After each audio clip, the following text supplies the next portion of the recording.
안녕하세요. 학생 여러분. 열심히 공부하면서 건강하게 잘 지내고 있나요? 어느덧 1학기 중간고사가 다가왔네요. 이번 시간에는 여러분들이 중간고사를 공부하고 시험을 보는데 도움이 되고자 중간고사 대비 요점 정리를 해주도록 하겠습니다. 여러분들이 이 중간고사 대비 요점 정리를 통해서 배운 내용들을 상기하면서 그리고 복습해 주시기 바랍니다. 자, 그러면 화이팅 하시면서 지금부터 중간고사 대비 요점 정리를 시작하도록 하겠습니다. 자, 지금부터는 이제 C 프로그램의 구성 요소를 보도록 할 텐데요. 우리가 주석이라는 것을 배웠습니다. 주석이라는 것은 프로그램이 하는 일을 설명하는 글이라고 얘기했죠. 그래서 프로그램의 실행 결과에 영향을 끼치지는 않는다고 얘기했습니다. 자, 그런데 주석은 어떻게 표시한다 그랬죠? 우리가 여러 줄을 이제 주석으로 처리할 수도 있고 한 줄을 주석으로 처리할 수도 있죠. 그래서 우리가 여러 줄의 주석을 표시할 때는 이렇게 슬래시 에스테리스크 그 다음에 에스테리스크 슬래시를 써가지고 요 안에 여러 줄의 주석을 이제 나타낼 수 있고요. 그 다음에 한 줄 주석을 나타낼 때는 슬래시 2개를 작성하면 된다 그랬습니다. 자, 그 대신 주석이라는 것은 이제 반드시 있어야 되는 부분은 아니라고 이야기했습니다. 자, 그 다음에 우리가 시연회에서 가장 처음에 쓰는 게 이제 전처리기를 쓰게 됩니다. 그래서 우리가 샵 include라고 해서 이렇게 쓰게 되는데요. 모든 전처리 지시어는 어떤 기호로 시작한다? 샵으로 시작됩니다. 그래서 우리가 샵 include라고 적죠. 그러면 이것은 포함을 시키라는 의미를 갖죠. 그리고 여기다가 꺽쇠 다음에 studio.h라고 이렇게 적었습니다. 그러면 뒤에 있는 것은 이제 h가 헤더 파일을 말하는 겁니다. 그래서 헤더 파일 studio.h를 source 코드 안에 include니까 포함을 시키라는 의미의 문장입니다. 자, 그리고 여기서 studio라고 되어 있는 것은 뭐의 약자라 그랬죠? standard input output의 줄임말이라고 얘기했습니다. 그래서 표준 입출력을 의미한다. 그래서 우리가 입력을 받거나 그리고 출력을 할 때는 반드시 이렇게 이제 studio.h를 써줘야 된다고 이야기를 했습니다. 자, 그래서 여기서 studio.h는 입출력 함수인 시연회에서 우리가 입력을 나타내는 것은 scanf 함수죠. 그 다음 출력을 나타내는 함수는 printf죠. 국어의 함수 원형이 정의되어 있는 헤더 파일이라고 이야기를 할 수가 있습니다. 자, 그 다음에 이제 메인 함수에 대해서 보도록 할 텐데요. C 프로그램에서 가장 먼저 실행되는 함수가 무엇인가요? 네, 메인 함수이죠. 그래서 C 프로그램에는 반드시 메인 함수가 존재해야 됩니다. 그래서 C 프로그램은 적어도 하나의 함수를 가지게 된다는 거. 그거를 여러분들이 잘 기억해 두시면 되겠습니다. 자, 다음은 이제 함수의 구조를 보도록 할 텐데요. 우리가 지금 이제 메인 함수를 보도록 할 겁니다. 저기서 메인 함수 전에 int라고 돼 있죠. 이것은 함수의 출력 타입을 말하는 거고 그 다음에 메인 이제 함수의 이름이 적혀 있고 그 다음에 소괄호 열고 닫고를 적게 된다 그랬죠. 그리고 이 안에는 함수의 입력 타입을 적게 되는데 여기서 만약에 입력이 없다 그러면 소괄호 열고 닫고에 아무것도 안 적어도 되고 보이드라고 적을 수가 있다 그랬습니다. 자, 그리고 함수의 시작과 끝은 이 중괄호로 열고 닫고 하면 된다고 이야기했습니다. 자, 그리고 리턴 문장이 있죠. 리턴은 함수를 종료를 시키면서 값을 반환하는 키워드입니다. 그래서 우리가 리턴 다음에 이제 값을 반환하기 위해서 반환값을 써주게 됩니다. 자, 그러면 여기서 우리가 기본적으로 이제 리턴 0을 많이 쓰게 됩니다. 그래서 보통 0 값을 외부로 반환하는 것은 이 프로그램이 성공적으로 수행되었음을 의미한다고 이야기했습니다. 자, 그 다음에 우리가 변수에 대해서 배웠죠. 변수라는 것은 데이터를 임시로 저장하는 공간이다 라고 이야기할 수 있습니다. 자, 그리고 어디에 저장이 되냐? 메모리 공간에 저장이 됩니다. 자, 그리고 변수를 사용하려면 먼저 변수를 선언을 해야 된다 그랬죠. 자, 그 다음에 이제 변수의 자료형에 대해서 알아야 되는데 변수가 저장할 데이터가 이제 정수인지 실수인지 그리고 문자형인지를 우리가 선언을 해줘야 된다 그랬습니다.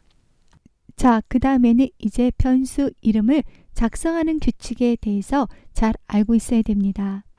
자, 그래서 변수로 사용할 수 있는 것은 영문자와 숫자 그리고 밑줄을 사용할 수가 있습니다. 원래 특수문자는 사용할 수 없는데 유일하게 사용할 수 있는 특수문자가 이 언더스코어라는 밑줄 있죠. 요거 사용할 수 있죠. 그 다음 중간에 공백이 들어가면 안 됩니다. 그 다음에 첫 글자는 영문자 또는 밑줄 기호 이어야 된다 그랬죠. 자, 그래서 밑줄로 시작할 수 있어요. 내가 넘이라는 이제 변수를 사용하겠다. 근데 그 이름을 여기다 언더스코어를 적고 넘이라고 했다. 이런 거는 사용할 수 있어요. 그죠? 그런데 숫자로 시작할 수는 없다 그랬죠. 2라고 넘이라고 적었다. 그러면 여기서 이제 1을 적었기 때문에 안 되죠. 그 다음 대문자와 소문자는 구별해 사용해야 되고 시연의 키워드는 허용되지 않는다 그랬습니다. 그래서 여러분들이 영문자 숫자 밑줄로 이루어졌다. 숫자는 사용 가능하지만 맨 앞에는 올 수 없다. 그리고 우리가 특수문자 사용할 수 없지만 밑줄이라는 특수문자 사용 가능하고 그 밑줄의 위치는 처음에 오든 중간에 오든 마지막에 오든 상관이 없다. 그거를 잘 기억해 두시면 되겠습니다. 자, 그 다음에 우리가 이제 모니터에 출력을 하기 위한 표준 출력 장치를 배웠죠. 그게 바로 뭐다? 프린트 F라는 거였죠. 그래서 우리가 프린트 F라는 것은 모니터에 출력을 하기 위한 표준 출력 장치다. 그래서 프린트 F 다음에 따옴표를 쓰고 거기다 문자를 적으면 그 문자를 그대로 출력되고 또 우리가 형식 지정자를 사용할 수가 있다 그랬죠. 그래서 따옴표 안에다가 문자를 적어주면 문자는 그대로 출력. 그리고 이제 숫자가 들어갈 부분, 정수가 들어갈 부분에는 %D를 적고 실수가 들어가야 될 부분에는 형식 지정자 %F를 적고 문자가 출력될 부분에는 %C 그리고 문자로 출력될 부분에는 %S를 적는다고 이야기했습니다. 그래서 그 형식을 지정해주고 콤마 다음에 그 다음에 그 형식에 들어갈 내용이 저장되어 있는 변수를 오른쪽에 적어주면 된다 그랬습니다. 자, 그 다음에 우리가 이제 스캔 F라는 거 배웠죠. 스캔 F라는 것은 키보드로부터 입력된 데이터를 지정된 형식으로 변환을 시켜서 변수에 저장하는 라이브러리 함수라고 이야기를 했죠. 자, 그래서 키보드로부터 입력을 받을 때 사용하는 그 함수가 scanf라고 이야기했죠. 그래서 scanf는 이제 scanf 적고 그 다음에 printf처럼 여기다가 우리가 따옴표를 적죠. 근데 중요한 것은 printf에서는 문자일 때는 여기다 뭐 글자도 쓸 수 있었죠. 문자도 적을 수 있었지만 scanf에서는 절대 그런 거 적을 수 없고 뭐만 적을 수 있다? 형식 지정자. 그래서 예를 들어 정수. 그럼 %T다. 그리고 이제 플롯형의 실수다. 그럼 %F.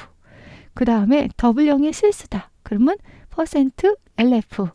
더블일 때는 우리가 롱을 써가지고 LF라고 적고요. 그 다음에 문자 형태를 입력할 때는 %C라고 적어주면 되고 그 다음에 문자 형태다. 그럼 %S라고 해서 적어주면 되죠. 그래서 형식 지정자를 잘 알아둬야 됩니다. 그래서 여기 따옴표 안에는 절대 다른 글자는 들어갈 수 없고 형식 지정자만 들어갈 수 있다. 자, 그 다음에 콤마 다음에 여기서 값을 저장할 변수를 적는데 중요한 것은 변수의 주소를 적어야 되니까 앰퍼센드 기호를 꼭 붙여줘야 된다. 그리고 변수를 적어주면 된다. 그래서 여러분들이 이거 잘 기억해 두시고 그 다음에 형식 지정자들을 잘 알아두면 되겠습니다. 자, 다음은 이제 산술 연산자에 대해서 보도록 할 텐데요. 우리가 보면 덧셈이 있죠. 그것은 플러스로 나타나고 뺄셈은 마이너스, 곱셈은 에스테리스크 별표, 나눗셈은 이 슬래시 나타나게 됩니다. 그리고 나머지를 나타낸 연산자는 요 %로 나타낸다는 거 잘 기억해 두시면 되고요. 여기 나누기에서 유의사항은 정수, 나누기, 정수일 경우에는 그거에 대한 결과가 뭐로 나온다? 정수로 나오게 됩니다. 그렇기 때문에 여러분들이 만약에 5 나누기 2다. 그러면 우리가 2.5가 나와야 되지만 앞에도 정수, 뒤에도 정수이기 때문에 정수가 나온다. 이때는 실수형으로 출력을 하려고 합니다. 그럴 때는 어떻게 해야 되죠? 더블, 둘 중에 하나를 더블로 만들어서 형 변환을 시켜주면 됩니다. 그래서 예를 들어서 어떻게 하면 될까요? 더블, 그 다음에 이제 여기를 5하고 나누기 2라고 해서 요 5를 더블로 만들어서 그것을 이제 실수형으로 만든 다음에 2로 나눠줄 수가 있겠죠. 자, 아니면 뒤에를 더블로 한다거나 그래서 둘 중에 하나만 더블을 갖게 돼도 이제 실수형으로 출력이 된다는 것도 알아두시면 되고요. 자, 그 다음에 증감연산자를 보도록 할 텐데 이 증가하는 게 앞에 있다. 그러면 선 증가가 되는 거죠. 그래서 이 얘기는 수식의 값은 증가된 x의 값이다. 예를 들어서 x에 이제 3이 저장돼 있었어요. 그러면 여기서 이제 y라는 값에는 플러스 x란 값을 넣어달라고 그랬어요. 그럼 y의 값은 뭐가 될까요? 여기서 선 증가니까 이 증가를 시킨 x의 값이 저장이 되는 거예요. 그러면 y의 값은 얼마가 돼요? 4가 돼요. 근데 예를 들어서 이렇게 돼 있는 것이 아니라 요번에는 y는 x 이제 플러스라고 돼 있어요. 원래 x가 3이었고 그럴 때 y 값은 얼마가 될까요? 근데 이때 y는 우선 증가되기 전에 x의 값이 저장되는 거예요. 그럴 때는 y의 값은 3이 된다. 그 대신 x의 값은 하나가 증가되니까 x의 값은 4가 되는 거죠. 자, 그래서 선 증가 그리고 후 증가 그거를 알아둬야 되겠죠. 그래서 후 증가는 수식의 값은 증가되지 않는 원래의 x값이다. 그래서 먼저 그 값이 그대로 저장이 된 다음에 나중에 이제 증가가 되는 겁니다. 그리고 또 마찬가지죠. 플러스 x다. 이거는 선 감소죠. 그러면 수식의 값은 감소된 x의 값이다. 예를 들어서 이제 x가 3이었어요.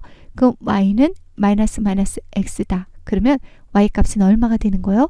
이게 x의 값이 감소가 된 값이 y 값이 되는 거죠.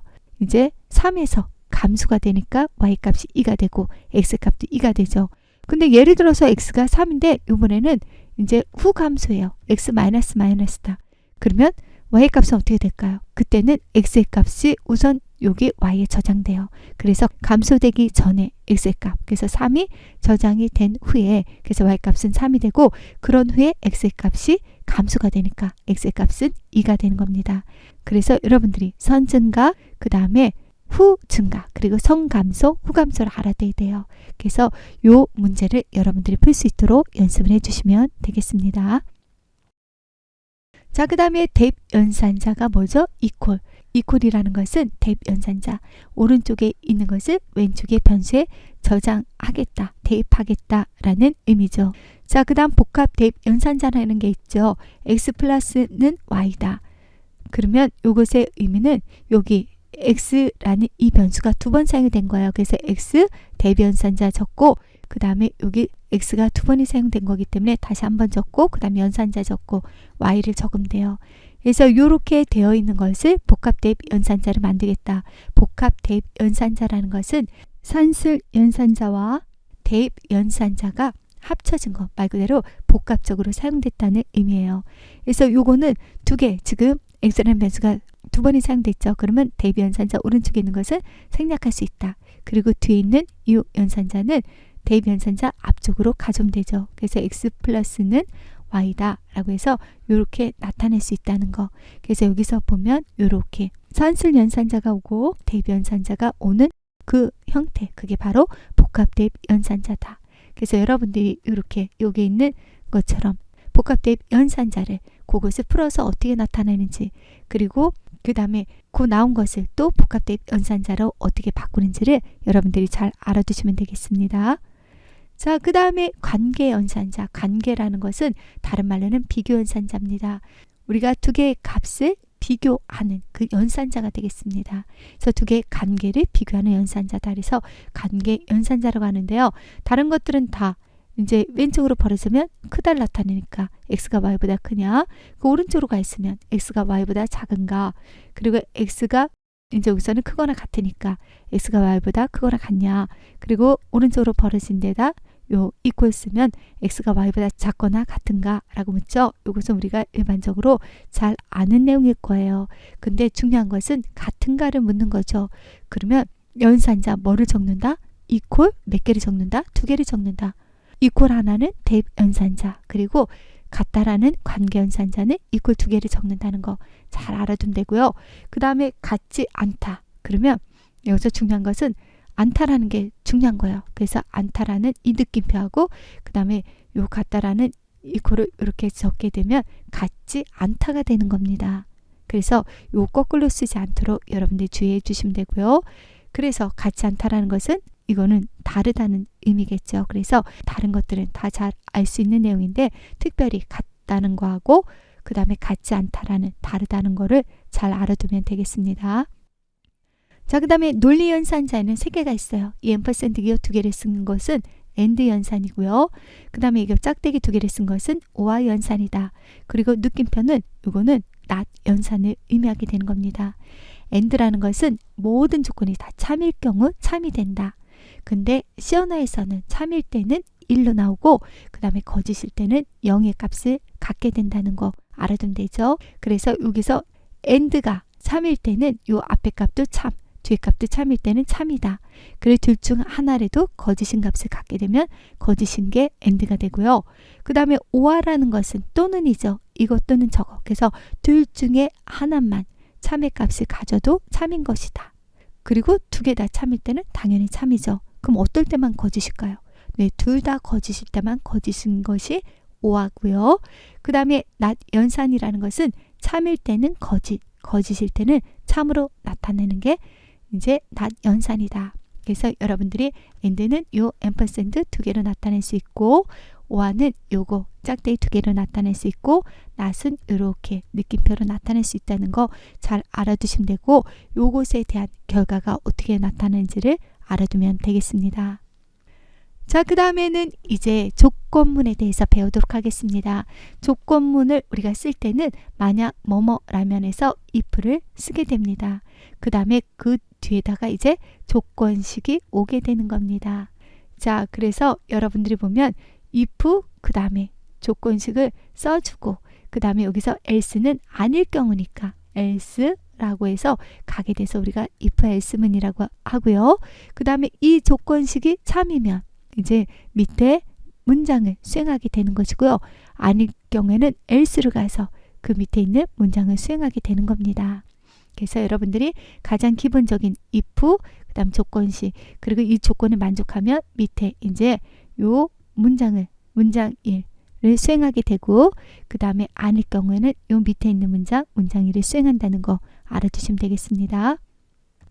자, 그 다음에 연속적인 if문일 경우에는 if 다음에 조건식 1이 오고요. 이 조건식을 만족하면 그 밑에 문장 1이 수행되는 거예요. 근데 그렇지 않을 경우에요. 그렇지 않다. 그러면 else고 근데 또 조건이 있다. 그럼 if라고 적어요.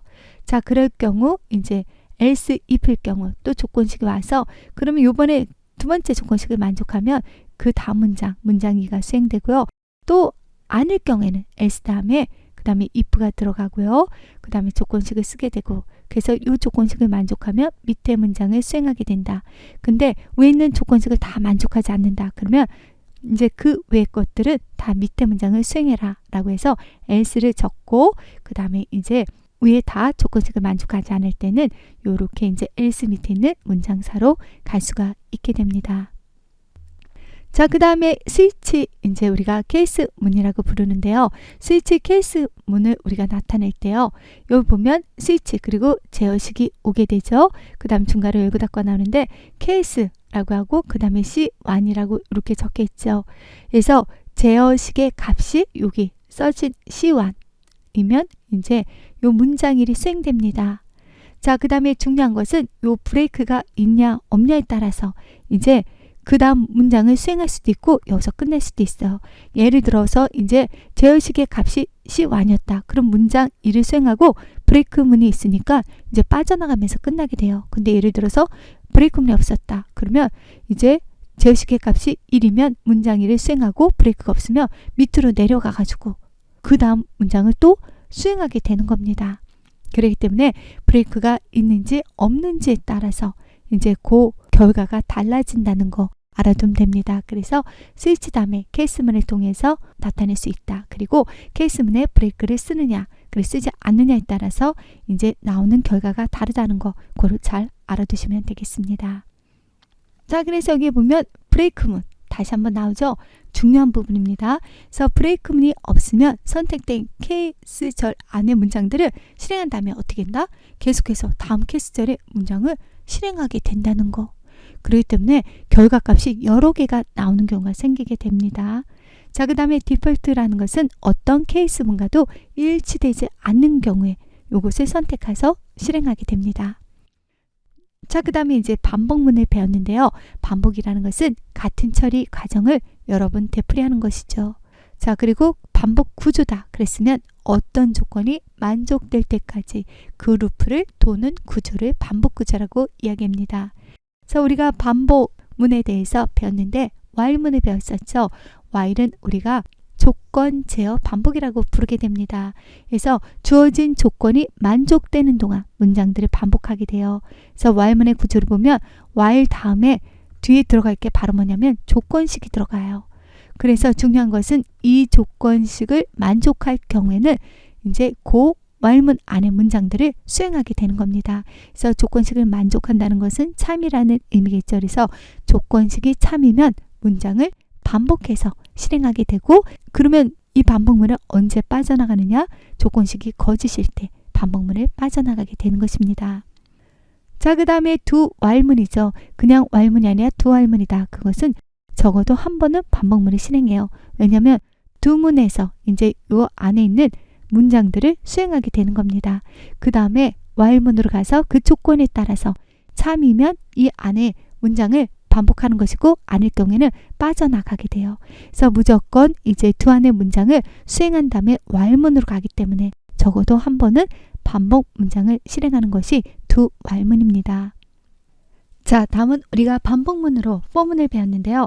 포문은 횟수, 제어, 반복이라고 우리가 부릅니다. 그래서 포문이라는 것은 정해진 횟수만큼 반복하는 구조를 갖게 됩니다. 그래서 포문의 구조를 보면 지금 이제 for라고 여기 적고요. 그 다음에 처음에 나오는 게 초기식이 나와요. 근데 여기서 초기식 i라는 변수에 이제 초기 값을 0으로 준 거죠. 그 다음에 세미콜론 다음에 그 다음 조건식이 나오죠. 여기서의 조건식은 i가 5보다 작을 때까지 계속 반복하게 되는 것이고, 그 다음에 뒤에 이제 증감식이 오죠. 그래서 i를 하나씩 증가를 시키겠다. 그래서 여기서는 변수 i의 값을 증가시키는 역할을 하게 됩니다. 그래서 실질적으로 이제 i가 0부터 시작해서 하나씩 증가를 시키면서 5보다 작을 때까지니까 0, 1, 2, 3, 4 해서 총 5번을 반복하는 구조를 갖게 되죠.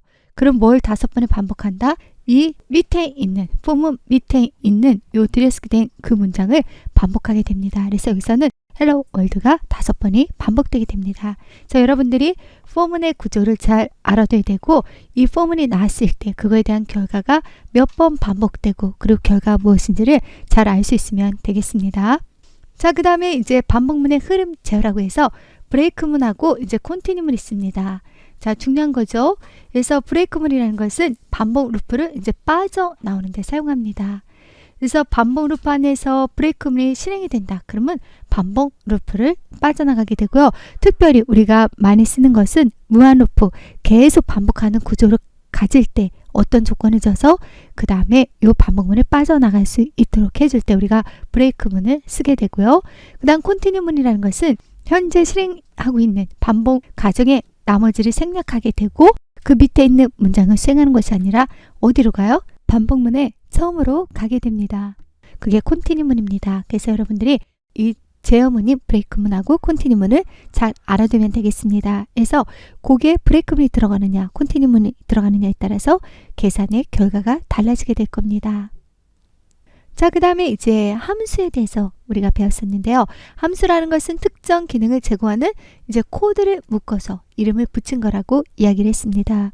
그래서 장점으로는 함수를 사용하면 코드가 이제 중복되는 것을 막을 수 있다 그랬죠. 왜냐하면 함수를 만들어 놓고 필요할 때마다 그 함수를 이제 우리가 호출을 해서 사용을 하면 되기 때문에 코드가 중복되는 것을 막을 수 있고요.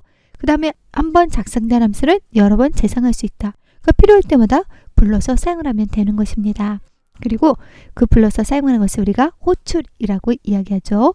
그 다음에 함수를 사용하면 전체 프로그램을 모듈로 나눌 수 있어서 개발 과정이 쉬워지고 보다 체계적이 되면서 유지 보수도 쉬워지죠. 그래서 하나의 큰 덩어리로 이제 프로그램을 구현하는 것보다는 함수로 나눠서 하게 되면 개발 과정도 이제 쉬워질 수 있고 유지 보수도 쉬워지게 됩니다.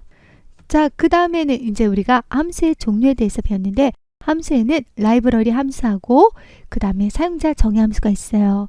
라이브러리 함수라는 것은 C 프로그램에서 자주 사용되는 기능을 미리 이제 함수로 준비를 해둔 것입니다. 그래서 대표적인 게 뭐냐면 우리가 입력을 할 때 사용하는 함수가 scanf, 그리고 출력을 할 때 사용하는 함수가 printf죠. 이런 것처럼 이제 자주 사용되는 기능을 미리 함수로 만들어 사용하는 것입니다. 그렇기 때문에 라이브러리 함수는 코드가 이미 만들어져 있기 때문에 프로그램을 작성하는 사람은 라이브러리 헤더를 포함하고 호출하면 되죠. 그래서 scanf나 printf를 사용하려면 샵 include, 그리고 요 꺽쇠 같은 가로 안에다 우리가 studio.h라고 해서 그 헤더 파일을 포함시키면 그러면 입출력 함수를 호출을 해서 사용할 수 있게 되는 것입니다.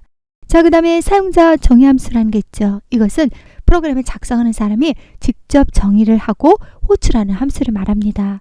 그래서 프로그램에서 특정 기능을 제공하는 코드 부분을 묶어서 이제 함수로 만들어 두고 사용할 수가 있게 됩니다.